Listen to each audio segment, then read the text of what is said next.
Some viewers may find the following video disturbing. Viewer discretion is advised. Hey everyone, welcome back to Board Games Unlocked. Dev and I are doing a discussion over Zoo Vadis. So this is one, we did not play this at 2. We actually played at a game day with the full 4 players. Full 4. And I had heard about this game because one of the guys that I was gaming with when I lived up in Kansas City was... it was in like his top 10 of the year that this came out. Yeah. Because I'd heard that it was pretty much just pure negotiation, and you have special powers that you can only use as a negotiation tactic. And that, in theory, to me, was like, oh, that sounds awesome. This game is very mean. At least I think so. I think it's very, very cutthroat.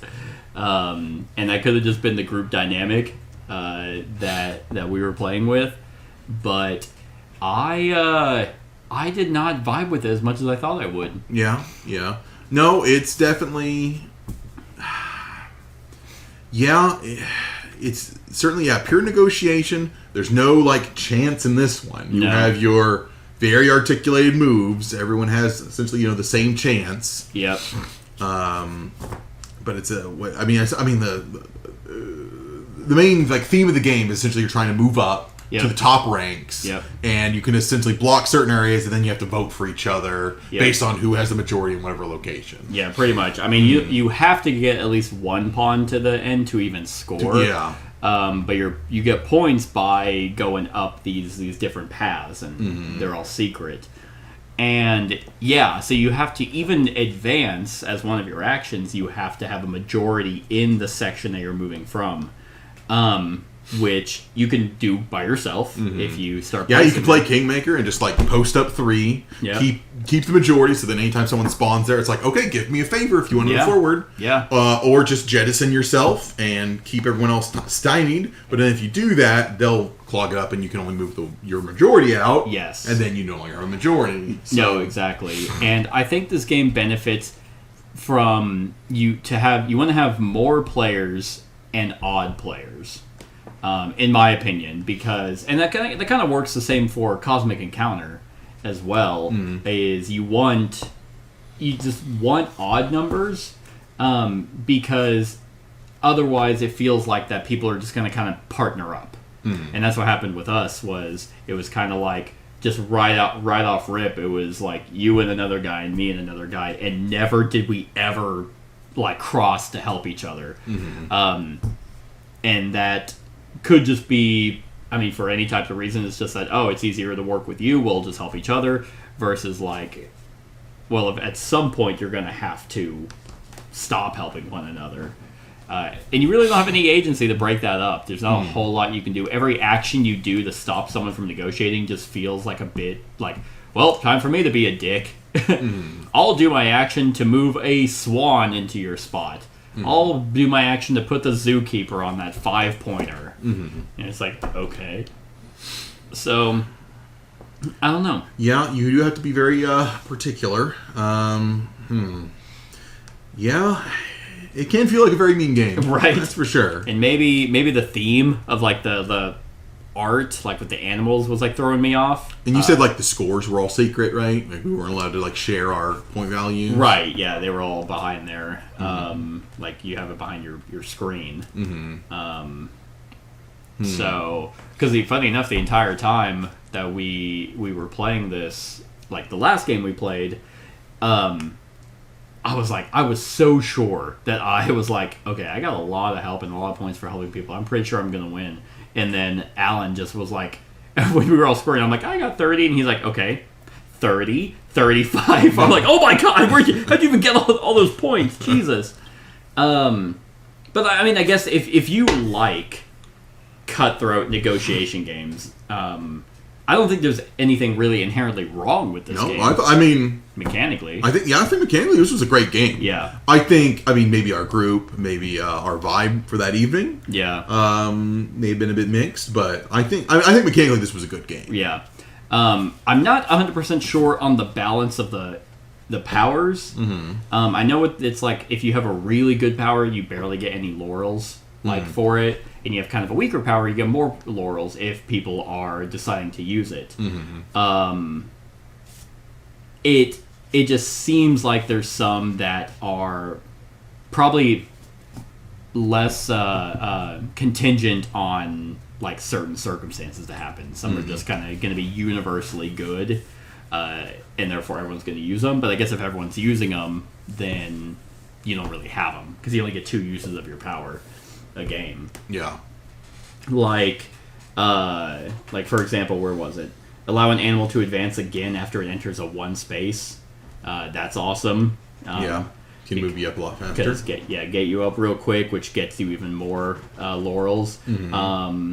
The allow an animal to advance through a tunnel without majority support. That's also really good. I think my favorite thing about this game, though, is the fact that your powers are not yours. Yeah. Like, it's only used for someone else. Right. To give them an edge. And I've never seen that before. That is unique. Yeah, like you said, pure negotiation game. And that's literally it. And the game's not long either.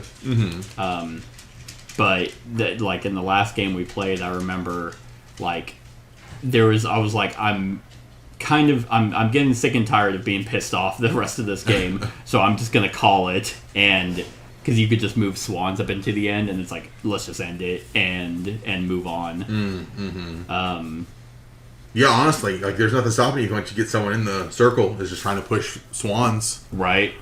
So no one else can score out. That's just because I've played. There's another game I played called Petrichor, which is the smell of rain, or the smell. I think it's the smell after it has rained is what Petrichor stands for. But the game is you are like a cloud trying to move onto tiles and like collect different types of plants or seeds or whatever. And it is incredibly cutthroat. Like you would never guess just from like, oh look, there's a little honeybee mini expansion, there's a sheep, whatever the expansions are. And when you're playing, you're like, oh, every action I do is to fuck someone over. And those types of games can get kind of blindside you. And if you don't know that that's what the game is going into it, it can really leave a sour taste in your mouth. But at the same time, at least for me, I don't know if this game has enough legs for me to ever want to go back to it. Even though I know, okay, every action you do is mean. It's a cutthroat kind of game with negotiation. I mean, it certainly had us talking, like, immediately. Like, I think, what was the game called?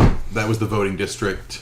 Shawson, yeah, I know. We kind of gave that one unearned laurels in its own way because we were like super thrilled with it. Yeah, when we played like our 2-player variant. Yeah, but then like we played it with more people and it still was kind of meh. Yeah, and then I don't know. I feel like this one kind of accomplishes that negotiation a lot more potently. Yeah, I think it's kind of what Shawson maybe wanted to be in a way.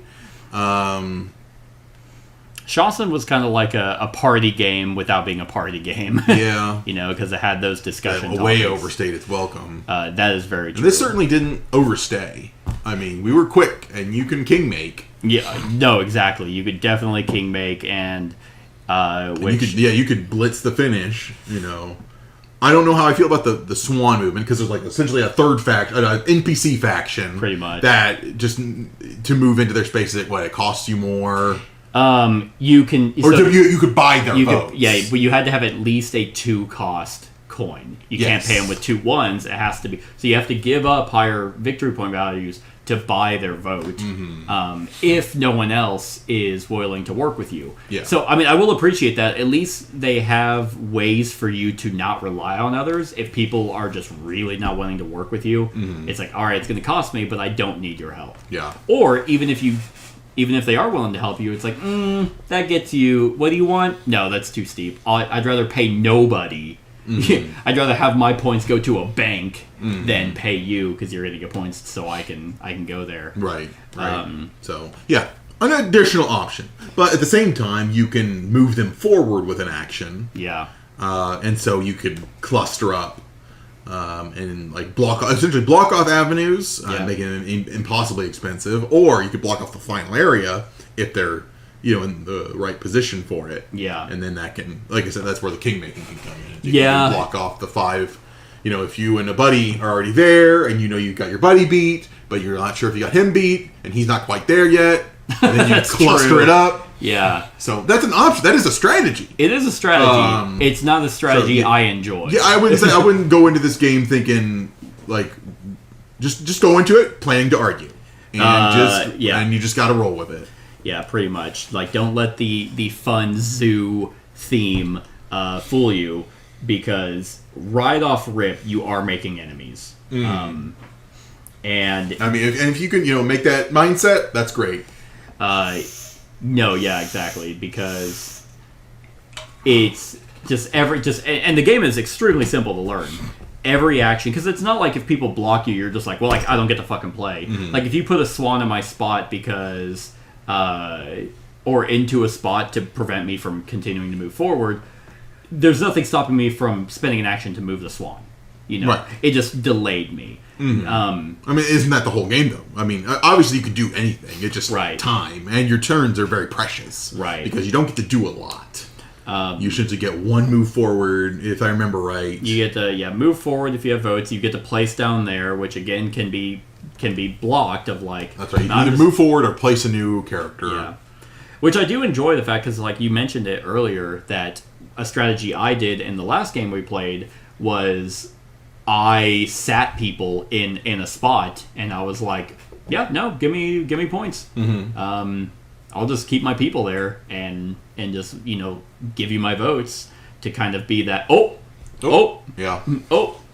and I do enjoy the fact that there's nothing you can do in this game to fuck with other people's pieces.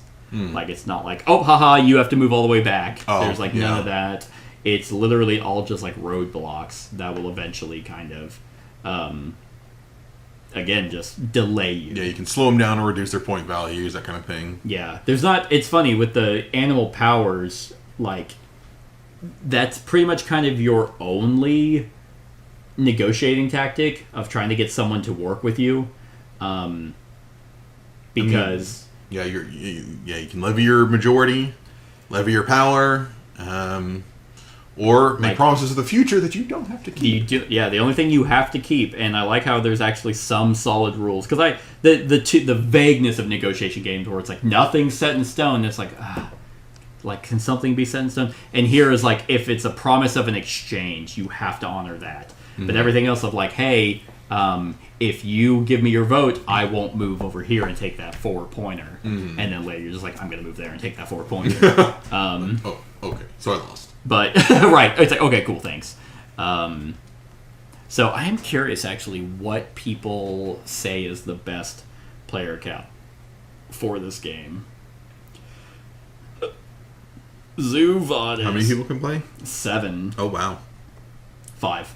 That's exactly what I thought, which, because again, 4 feels like you are going to naturally team up, and there's nothing wrong with that, because... It's like, okay, they're helping each other out. We got to help each other out. Otherwise, we're not going to gain anywhere. And depending on player powers, it's like I can offer more to each other than we can offer to them. So they're on their own. But even then, it's like, God, that's kind of fucking annoying. It's like there's nothing I can say to get you to ally with me because you clearly already picked your partner. But a 5-player game has that monkey wrench, has that odd man out who can just kind of like, oh, I'll help you out. No, I'll help you out. And I think that would just make the game a little bit better, because if you have that 5th person jumping in and out, that's almost gonna drive a wedge between the partnership, which will then split that team up off. Yeah. And just, I mean, really, because having more players on the board also, it's like you're forced to negotiate with a lot more people. Because, like I said, when we were doing the 2-man, it's like we essentially were like over here, and you guys were here and we were over there, and then we just kind of had our own channels. Yeah. And eventually, of course, we'd meet, but for the most part, that's why. I mean, if you have more people playing, more places to place, because you have to place together, then you must negotiate regardless. That's true. That's true. I think the only thing, though, again, like I said, is mechanically don't really have any negatives on how it actually functions, but there's not enough meat here for me to ever want to go back and play it. If they had, 200 and something animal powers, like Cosmic Encounter has, where you get to try different factions and the different synergies of factions. The fact that there's only 6 animals kind of lends itself to get stale. I mean, its simplicity is definitely a strength. Yeah. I mean, this could easily hit the table with any number of groups and any manner of board game experience. So I would say its accessibility is a strength. Yeah, there's always that element of the fact that negotiation is a genre that I feel like people either love or hate. Yeah. It's extremely Oh, no, polarizing. it's... Yeah. If you have soft-spoken players, they're getting nowhere in this game. Yeah,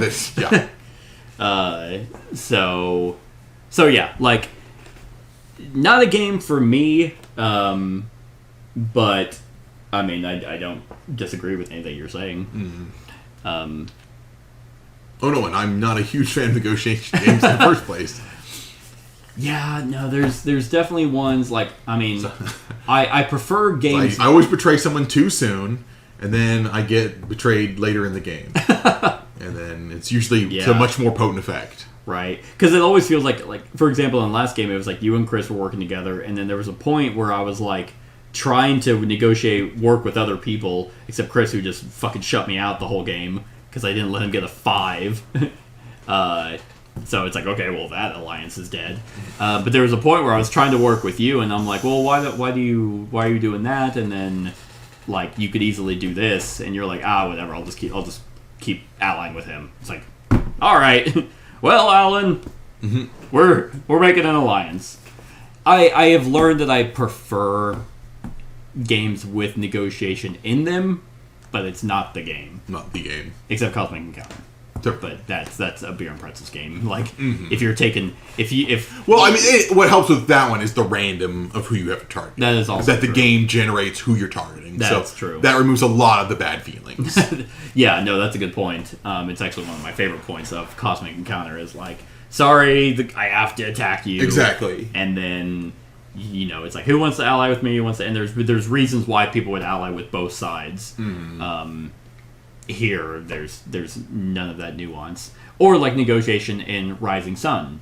It's not the crux of the game, but it is an important part of the game.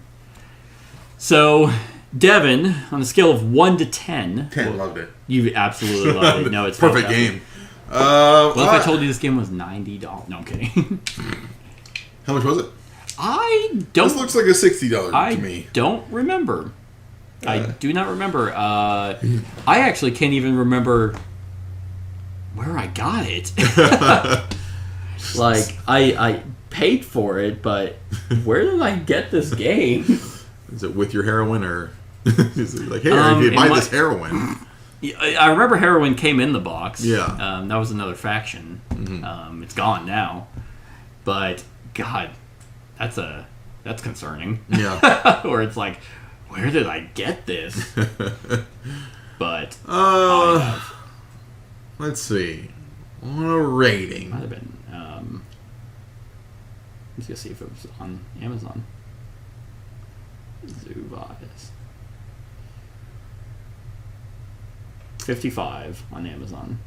55? Okay, that was pretty close. I will give it 6.5. 6.5? Okay. I was like, man, if he says like 8, oh! No. Because you like it based on, like, one's preference, right? So, I mean, you can rank it however. I mean, that's how, like, I rank everything based off how much I like it. I mean, I look back on, it was Shawson. I think I gave it a little bit too much. Shawson was like an 8. Yeah, 8. I revert that. After playing in the full crew, I was just like, I kind of hate this game now. So I'm like, are we still playing this? Is this 4 hours and we're still playing this fucking game? True. Yeah, because that one's definitely a 4 now in my book. Sorry, Shawson. I know we didn't like the expansion. Yeah, no, that was terrible. I will give this a 6.5. 6.5. A hearty 6.5. Yeah. It's fun, easy. I mean, it's, like I said, pure negotiation. Simple to learn. Straightforward. Hits the table, I mean, easily enough if you've got a typical board game group. Yeah. See here. I mean, all ages, genders could enjoy this game. It says 10 all or 10 or plus. Yeah, 10 plus. 3 to 7 players. 3 to 7. Where's my 2-player? Where's my solo variant? I am a tad bit lower. I'm at a 6. I think it's a slightly above average game. Not for me in the way that I would want to play. Like I said, I have realized I prefer negotiation as part of a game, not the game. Like Twilight Imperium, like fantastic. Negotiation is a must, but it's not like I live or die based off if someone works with me. Yeah. It is beneficial, and you want to negotiate because you need allies, but it's not like I can't do anything if people don't help me. But it's also it's weirdly too serious of a game, and there's no wiggle room around it. So it's just not for me, but I can't really fault it for its overall systems. And I do really like the fact that you have a player power that is really good. They all are good. I just think some are better than others that you don't get to use. And there are times when you're playing, you're like, man, I wish I could use my own power. But you can't. So yeah, that's it. That's our thoughts on Vadis. Let us know what you think of the game in the comments below. Other than that, like, comment, share, and subscribe, and have a wonderful, whatever time of day it is for you.